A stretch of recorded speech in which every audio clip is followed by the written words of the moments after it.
गुजरात के जखाऊ पोर्ट पर तूफान की टक्कर से तबाही, मांडवी और तटीय इलाकों में गिरे पेड़, बिजली के खंभे, 2 लोगों की मौत और 22 जख्मी। बंगाल पंचायत चुनाव से पहले कठोर ममता का विपक्ष ने कराई हिंसा, कार्यकर्ताओं ने दिया जवाब, मुर्शिदाबाद में कांग्रेसी नेता की हत्या।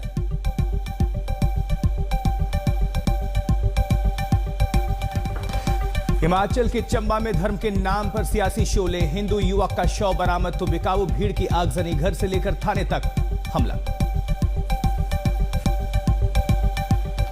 जम्मू कश्मीर के कुपवाड़ा में आतंकवादी साजिश पर आघात, फौज ने ढेर किए 5 विदेशी आतंकवादी, पूरे इलाके में सर्च ऑपरेशन तेज। बिहार सरकार से मांझी के बेटे के इस्तीफे के बाद कैबिनेट विस्तार, थोड़ी देर बाद रत्नेश सदा लेंगे शपथ, जेडीयू कोटे से एक और मंत्री।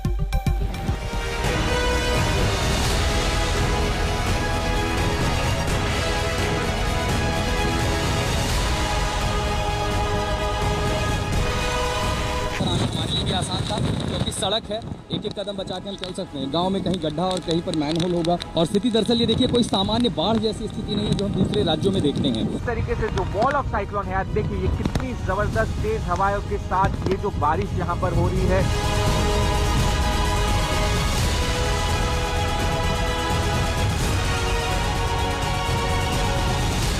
पेड़ भी गिरे हैं और उसका नुकसान जो है वहाँ पे हुआ है। 3 से 4 जो बिजली के खंभे हैं वो गिर चुके हैं।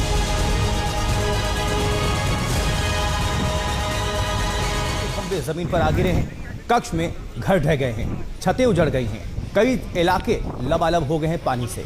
जखौ, मांडवी, कक्ष, नलिया, भुज, द्वारका, जामनगर में तबाही की तस्वीरें नजर आ रही हैं। तूफान के टकराने से गुजरात के लोगों की रात दहशत में बीती। सुबह उठे तो हर तरफ तबाही के ही निशान थे। महा तूफान में 2 लोगों की जान जा चुकी है अब तक और 23 से ज्यादा लोग जख्मी बताए जा रहे हैं।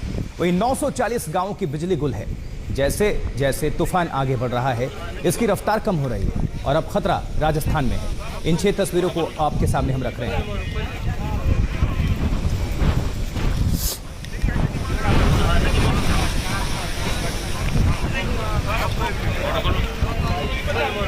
जानकारी खासकर प्रशासन के उन लोगों के लिए जो ये रिपोर्ट देख रहे हों, मैं चाहूँगा कि वो संज्ञान लें कि जहां हम हैं ये मांडवी का सिविल अस्पताल का इलाका है, रिहायशी इलाका है, रेजिडेंशियल कॉम्प्लेक्स है और यहाँ बहुत सारे परिवार हैं जो फंसे हुए हैं। ये यहाँ से गए नहीं थे, इन्हें अंदाज़ा नहीं था कि इतना पानी हो जाएगा, जिसमें बच्चे भी हैं, महिलाएं भी हैं, बिजली है नहीं, कईयों का फ़ोन पूरी तरह डेड हो चुका है। यहाँ से थोड़ी देर पहले एक नर्स थे जिनको ड्यूटी पर जाना था और उन्हें हमने कोशिश की मदद करके किसी तरह सड़क तक पहुँचा दिया जाए ताकि वो अस्पताल जा सकें, लेकिन अभी भी इस इलाके में कई सारे लोग हैं जो फंसे हुए हैं। तो हम चाहते हैं कि कम से कम वो एनडीआरएफ या एसडीआरएफ की टीमों को यहाँ भेजें ताकि इन लोगों को जल्दी से इवैक्यूएट कराया जा सके। और स्थिति दरअसल ये देखिए कोई सामान्य बाढ़ जैसी स्थिति नहीं है जो हम दूसरे राज्यों में देखते हैं।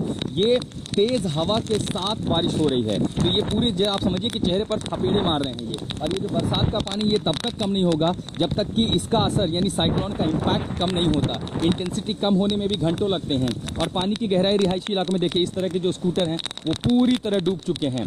360 व्यू दिखाना भी मुश्किल है क्योंकि बारिश इतनी तेज है कि लेंस पर सिर्फ 1.5 सेकंड के अंदर पूरा लेंस पानी से कैद हो जाएगा। और इन रिहायशी देख रहे हैं सारी गाड़ियां जलमग्न है, पूरा इलाका जलमग्न है। यहाँ तक कि रिहायशी इलाकों में जो पहला फ्लोर, आप समझिए जैसे आप जाते हैं ग्राउंड फ्लोर में, अगर इन लोगों ने ये तैयारियां ना की होती तो घरों में पानी होता, लेकिन इस घर में पूरी तरह पानी जा चुका है। तो अब शायद इन इलाकों में जो कुछ लोग बचे हैं उन्हें मदद की ज़रूरत है, उन्हें यहाँ से निकालना ज़रूरी है क्योंकि बिजली की कटौती कल सुबह से कर दी गई थी। तो कईयों के मोबाइल फ़ोन भी चार्ज नहीं है कि वो मदद मांग सकें। अब ये आप समझिए कि ये तो शहर का सबसे मुख्य इलाका है, महत्वपूर्ण इलाका है। जब आप इससे सयाला और दूसरे इलाकों में जब जाएंगे जो पूरी तरह से लो लाइन है, वहाँ स्थिति कितनी होगी मैं उसके वो इमेजिन कर सकता हूँ, सोच सकता हूँ कि वहाँ पर क्या स्थिति बनी होगी क्योंकि वो तो पूरा ग्रामीण इलाका है। यहाँ पर आना हमारे लिए भी आसान था क्योंकि सड़क है, एक एक कदम बचा के हम चल सकते हैं। गाँव में कहीं गड्ढा और कहीं पर मैनहोल होगा, वो ज़्यादा दिक्कत होंगे। तो अभी इस समय लोगों को ज़रूरत है एजेंसियों की दरअसल ऑपरेशन चला के इन लोगों को निकाल के। देखिए मकान में यहाँ ऊपर के लोग छतों पर बैठे हैं, महिलाएं हैं, बच्चे हैं। खाने पीने के लिए वही सब कुछ है जो घरों में आमतौर पर स्टॉक में है, यानी बाहर तो जा नहीं सकते क्योंकि दुकानें बंद हैं, कुछ कर नहीं सकते।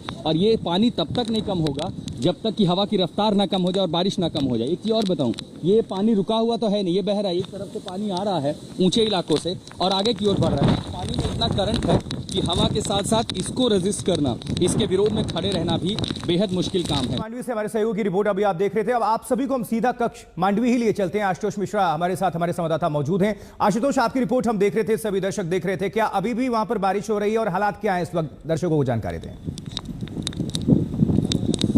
बरसात बहुत तेज़ है आशुतोष। इस समय समझिए कि लेट्स शरीर में सिहरन ठंड कपकपी महसूस हो रही है और पानी जो है देखिए जल जमाव ज़्यादा शुरू हो गया है। और चूंकि हम लगातार ये अपील भी कर रहे थे उन इलाकों से जाके कि प्रशासन कॉग्निजेंस ले रिपोर्ट देखे अगर तो पहुँचे। और हम देख रहे हैं कि पहली NDRF की बस है जो आ रही है और ये संभवतः उन्हीं इलाकों के लिए आ रही है जहाँ से हम अभी होकर गुजरे हैं। कई लोग हैं जिनको वहाँ से इवैक्यूएशन और रेस्क्यू ज़रूरी है, उन्हें वहाँ से निकालना ज़रूरी है। और ये देखिए पूरा इलाका जलमग्न है और अब ये जो है ऑपरेशन शुरू किया जा रहा है क्योंकि ये तमाम सारे लोग उन इलाकों में जाएंगे ताकि वहाँ से लोगों को निकाला जा सके। ये देखिए तमाम सारे लोग जा रहे हैं, ये वहीं पर ऑपरेशन चलाने के लिए जा रहे हैं। तो हम इसी बस में सवार होंगे क्योंकि लो लाइन इलाकों में सबसे ज़्यादा प्रभाव है। और हम सबसे पहले जहाँ गए थे वहाँ इसी के लिए अपील कर दें कि अगर ये कोई रिपोर्ट देख रहा है तो कॉग्निजेंस ले।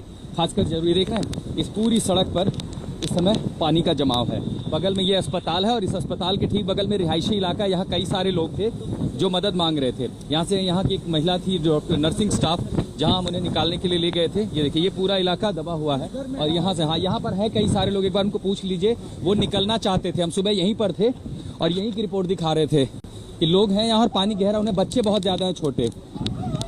देखिए अब हम पहुँचे तो आगे और भी जो प्रभावित इलाके हैं एक बार आप चाहेंगे उनसे पूछने के लिए पूछ लीजिए। वहाँ पर थे बच्चे और महिलाएं काफ़ी थी वहाँ पे। हाँ, वहाँ से हमने एक महिला थी उनको निकाला था। बाकी लोग वो कह रहे थे कि बच्चे हैं उनको निकाल सकते हैं। वहाँ पे आप चाहें तो जा सकते हैं पूछने के लिए। और किन किन इलाकों में जल जमा हुआ है, कहीं से रिपोर्ट मिली है आगे? आगे नहीं मिली है ना, आगे भी है। तो अभी देखिए टीम है, हम आगे जा रहे हैं एक और जगह पे। आगे किस तरह का नुकसान अब तक आपको देखने को मिला है? अभी तक तो ये बताया है कि वहाँ पर पेड़ रुकावट कर रहा है रोड पर, ठीक है, तो इसलिए बुलाया गया है, ठीक है। और ऐसे में अभी तक आप लोगों ने कितना नुकसान देखा? अभी तक तो लगभग वायर लटक रहे हैं इलेक्ट्रिसिटी पोल्स के, ठीक है, और पेड़ वगैरह था उसको क्लियरेंस करके साइड कर दिया हमने। ये देखिए सारा सामान, चूंकि देखिए इस तरह की जो आपदा है, देखिए पूरा बाहर का जो माहौल है इससे अंदाजा लगा सकते हैं। इस ऊंची बस के जरिए हम जा रहे हैं तब ये समझ सकते हैं। तो ये NDRF की एक्सपर्टीज हमेशा रही है कि देखिए दुनिया के कई सारे देशों में जब जरूरत पड़ी है तो उन्होंने ऑपरेशन चलाया है। तो सबसे जरूरी ये ऐसी फोर्स होती है कि आपदा में पेड़ गिरना, बिजली के बड़े खंभे गिरना,